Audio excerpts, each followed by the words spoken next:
And all right, welcome back, everybody. It is Tuesday, Living Jewishly, segment 1. We're in the laws of Mezuzah on page 129, halacha 12, siman 11, siman yud aleph. Okay, yesh lo shtei mezuzos, if an entrance has 2 doorposts, ve'ein lo mashkov, and does not have a lintel, elo sheyesh aleim kippah kimin keshes, rather, in the place of a lintel, it has an arched covering in the shape of a bow above the doorpost. So, right? Afilu gam mezuzos ein lo, or even in the case where it doesn't have no distinct doorposts. Elo shakipa misageles min haaretz. Rather, the arch begins curving upwards from the floor, thus forming 2 sides of an entrance. So imagine if it has a big arch, and that's the doorway. So there's no doorpost, there's no lintel, right? So what are you going to do now?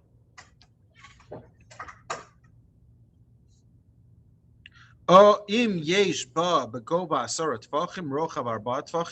the arched entrances contains a space of 10 tefachim high by 4 tefachim wide, that is, the opening of the arch does not narrow for less than 4 tefachim before it reaches the height of 10 tefachim, chayav, it is required in a mezuzah.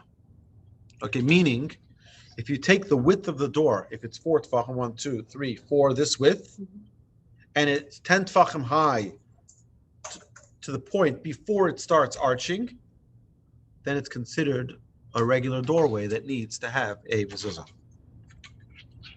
If you look here in diagram A, that's what we're talking about, 4 tefachim by 10 tefachim. In those stores, mezuzah achas, that have one of the doorposts made, minakarka mashkov, that reaches from the floor until the lintel, mezuzah achas, and the other doorpost, she'ena megia ad mashkov, that does not reach the lintel, rak, instead, shekonsin esakosa le'erech ama o yoser, they close to the lintel, the wall is intended for an amma or more, kozeh, as described in the picture of diagram 2. The halacha in this case is as follows: Im hamezuzah shehi gvora ad mashkov, if the doorpost, whose height reaches all the way to the lintel, who miyamin haknisa, is situated in the right of the entrance, no sinas mezuzah, you put the mezuzah on that doorpost. And if the small doorpost is on the right side, if the doorpost is 10 tefachim, no sin is a mezuzah, but then you place the mezuzah upon it. If the doorpost is not 10 tefachim high, before reaching the intended area, then the mezuzah should be placed on the wide area, on the part that is indented. Okay, so I don't know why they would do that. I don't know why stores would do that. Apparently, he says the stores would do that. I guess it was a design that they made. Interesting.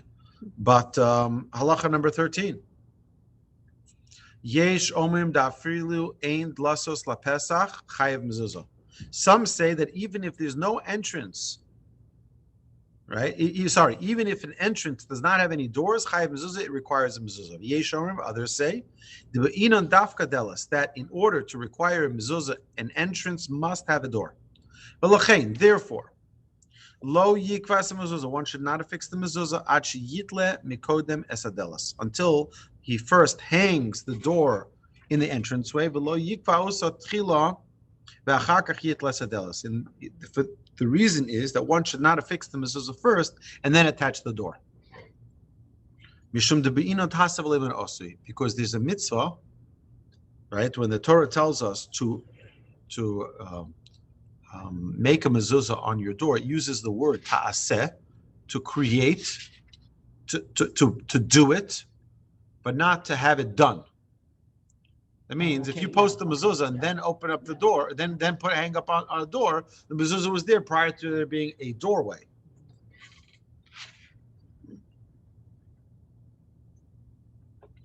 The mezuzah must be affixed to an entrance that already requires a mezuzah. Therefore, in this case, the mezuzah is not valid and it must be taken off and affixed anew. Number 14. A house or room that was not made to be permanently inhabited, patur, is exempt from the requirement of a mezuzah. Lefikach sukas hachag. Bachag, therefore, the sukkah made for the festival, during the festival, patur, is exempt from mezuzah. Why? Because it was only made for a temporary dwelling. Bechein osen chanius, also, likewise, those stores, osen biyom shukah, that are made on market day, you go to the flea market, you go to, right, it's just a small little market, a little thing, because it's a temporary, only for the duration of the fair, and then they afterward disassemble it, or if they're left unused without any purpose, Pturin are exempt from mezuzah since they are not used on a permanent basis. But shops that are regularly used and stocked with merchandise, chayavim b'mezuzah, do require a mezuzah. They do require mezuzah. So it's interesting. If a person has a shop at the flea market and he has a little booth, right, and it has a doorway, it's not required because it's a temporary area that's generally used. It's a temporary area. But if you have a store in the mall, you have to have a mezuzah on it. Very important. And not only a battle tent. A battle tent. I am aware. That's also not likely to be a permanent dwelling, right, because the intention is not to stay in war like the U.S. government for 20 years. Yeah. Right? The goal is to get out of war and hopefully bring our children home. So the general rule is that something that has a permanent purpose, like this building, has a permanent purpose, so that we put a mezuzah on. But something which has a temporary purpose, we do not. Okay. What about a bathroom needs one? No. Because you can't. Bathroom is not considered a room that requires. Neither is a shower. Okay. Neither is a outhouse. Right. Those don't need a sauna. All the types of things that you bathe in. Okay. It's not respectful for the right. It's not respectful, right? But if you have a garage, a regular garage that you pull your car into, that you put a mezuzah on, absolutely. A barn you have to also. A barn, I don't know. It's a good question. Animals, right? Well, yes, but it's a good question. I have to look into whether or not a barn would be. Oh, okay, it could be. Hospital room. No, it's not your room. It belongs to the hospital. The hospital doesn't have to put one on? If it's owned by a Jew, they probably do. I mean, it's always only temporarily occupied. Doesn't make a difference. Someone owns that. And they can decide to, right? Think of it. They can decide tomorrow to make that into a hotel. It's true. Right? So, and many do. So, yeah. I don't know the answer to the barn. I don't know. I have to look into it. What you're saying is that there's manure. It probably would disqualify it. Right. So it probably would disqualify it. But also, most barns don't have a lintel on top. It's open. It's you just have the doors. They just open them. It doesn't really have a top to it. So even if it did, I don't know that it would qualify. You're right. But even a permanent dwelling, if it doesn't have the doorposts and the lintel, then it's not considered a doorway. It's not considered a sha'arecha. Right? Over here, because it has all three, therefore it requires. But now, yeah. And that was just a pass-through without a door. Even though it's capable of putting one on later, it would not require it, right? Oh, no, you would. It would, because it's a doorway. It's a doorway. Now, if you were to put the mezuzah on and then later put the door on, then you'd have a different problem. You take off the mezuzah, put it back on. Okay. Number 15. Achsadra, a pavilion. What is the definition of a pavilion? Number 38 on the bottom. You see number 38? An outdoor structure that is well ventilated and is usually entirely open on the fourth side. Okay? So, a pavilion that has three walls, and a roof on top of them, and open on the fourth wall, on the fourth side.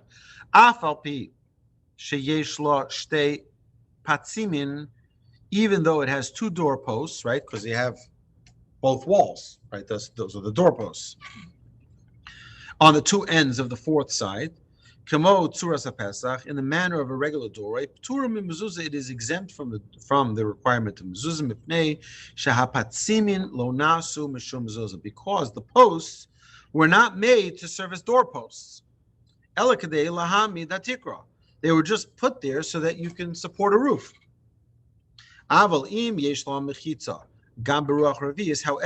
if the pavilion has a wall on the fourth side as well, even if the wall is a short structure, a low structure, and they don't reach the roof, and even if the wall on all sides are made of a series of windows, this entrance, the entrance to such a structure does require a mezuzah.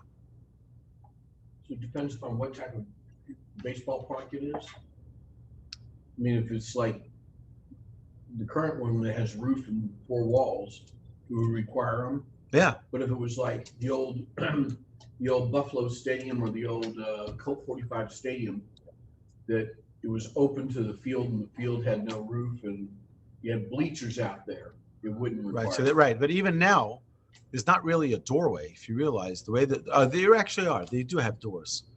Yeah. If it's owned by a Jew, it would require a mezuzah. If you have a Jewish kosher restaurant, yeah, okay, and you do not have a mezuzah on the door, does that deem it not kosher No. anymore? No, it does not. Okay. It does not deem it non-kosher. Non-kosher is very specific.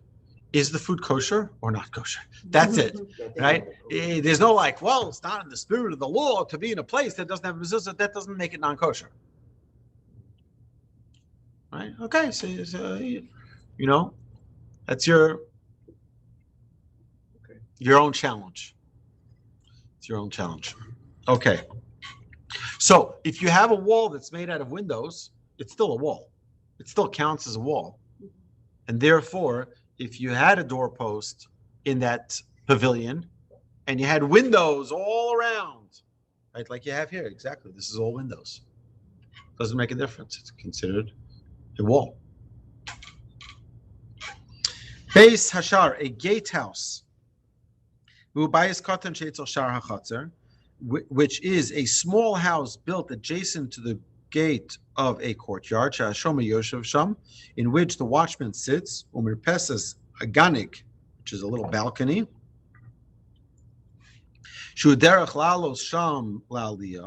through which one ascends to an upper floor, and the garden, and the pen for animals, like you said.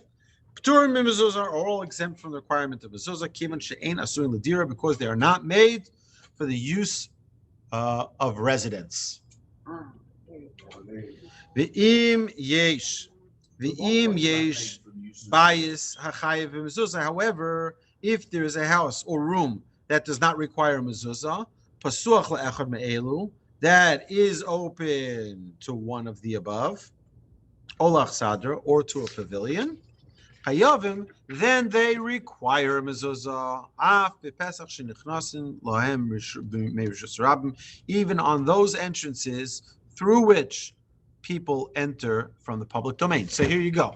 If you have, for example, many malls have an attachment to a hotel. So now you created a residence that's attached to this shopping mall. So typically, the shopping mall would not need a mezuzah. It's not a place that, but because it's attached to a residence, like a hotel, again, this is where it's owned by a Jew. Now, there are many people who, even when they don't require mezuzah, want to have a mezuzah because they feel that, superstition. They're afraid of having a business. I told you my story of that young girl who called me, Israeli young woman who had just moved to Houston. She called me, Rabbi. She was frantic. It was like I was about to leave the office back. This is in the old building that we used to work in. And she was frantic. She needed a mezuzah. So I said, what's going on? Calm down. Let's go. Let's talk about this. So she said she's renting a place. I said, oh, when are you moving in? She says, I can't move until I have a mezuzah. I would move in today, but I can't move in. I don't have a mezuzah. I said, you don't need to have a mezuzah for a rental for up till 30 days. So you have some time. It's okay. She says, no. She said, Ze lo mistader li im karma. The karma. Okay. The karma doesn't work for me without a mezuzah. I said, karma, that's the wrong religion. Yeah. Right? Here you're asking for a mezuzah and your karma's not working. That's not, either way. So I ended up, she forced me to bring the mezuzah that night and to install it that night. And she was like all excited. She brought food and like you make a l'chaim. And that's what she made a l'chaim so she can get into her house. She didn't want to walk in. I'm not kidding. She did not want to walk in till the mezuzah was up. Isn't that amazing? Yeah. Okay. Well, therefore, Sharei HaChatzer is the gate of courtyards. One second. The gate of courtyards of Sharei Mavois and the gates of streets, Sharei Medinas Vayoris and the gates of provinces and cities. Kulam Chayim Mezuzah are all required to have a mezuzah. Since houses or rooms that do require mezuzah open onto them, afilu asarabatim, the above halacha applies even to 10 houses or rooms. Because every one attaches the requirement to the next one. So if you have a big pavilion that all the homes are facing in not a pavilion, I would even call it like a courtyard. If you have a courtyard and you have all these apartments that are facing the open yard, right? So now all of the apartments are going to require mezuzah because if one requires, all of them require, and the entrance to the courtyard requires. Yes. I'm completely confused about the residential requirement. The barn's not a residence. No, barn we said doesn't need. Okay.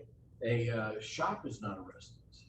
Right, but it could be used as a residence. It could what? It could be used as a residence. So it's not the actual use of it. It is the potentiality that it could be. Right. Most people don't sleep in a barn. Right. Well, in the old days, the help used to sleep in the barn. Right. But on a shop, a lot of people used to sleep in their shop. Right. But their shop was attached to their home residence. Right. They lived upstairs. Okay. Yeah. I think they should go back to that. It'll be to save them a lot of money. That's why I don't think, first, Cut down on the carbon. I don't think baseball or football stadiums are required to have mezuzah. No, I don't think so either. They're not residents. And they're not. And it's also temporary. Yeah, and They it's come not in, they owned go by out. Jews. It's not owned by Jews, generally. Well, they're all on by Jews. You know what they say. If you're Jewish, it's more likelihood that you'll own a team than play on a team. No, I'm not saying the team, I'm saying. He's like no Jewish player, but they're like 50% Jewish owners. Well, So it's probably 80%. Right, But 80%. Rabbi, I'm talking about the stadium. not it belongs to the city. That's right. Right. They rent it unless you turn the zones in your home. Yeah. Right. Okay. All right. So Kivan Shabbatim Chayavim Mezuzah Psuchin L'Sochan. Since the houses or rooms that do require mezuzah opened onto them, Afilu Asarabatim, the halacha applies even if there are 10 rooms. Zeh Psuch L'Zeh, Zeh Psuch L'Zeh, each of which is open to the next, even if the 9 outer rooms are exempt from the requirement of mezuzah. If the innermost room requires a mezuzah, kulam chayav, and all of the rest of the rooms require mezuzah. So therefore, a gate that opens from a garden into a courtyard, chayav mezuzah, requires a mezuzah. However, some say the beis shar umir pesas chayavim, that a gatehouse and a balcony require a mezuzah. Afilu ein bayis pasuach lehem, if of their own accord, if there is no house or room open to them. V'yesh l'kava b'la bracha, since there is a doubt as to whether or not you're required to affix the mezuzah, one should affix it without reciting a bracha. How can there be a balcony if it's not attached? No. A balcony. What does it say? That a gatehouse and a balcony require a mezuzah of their own accord. A balcony. What's it? You have like restaurants.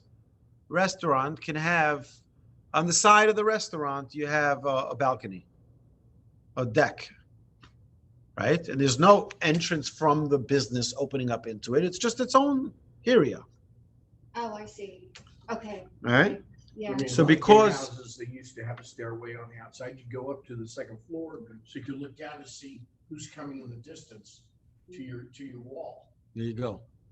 Right. So that's not either obligated in mezuzah. We mentioned that earlier. Okay, we're up to number 17. We will continue next week. I look forward to it. Okay. Hey, Howard, how are you? Your favorite part, the parsha. It did something to my back, so I'm in a lot of pain. But How are you doing? You're home alone. You're not, I'm just managing like I always do.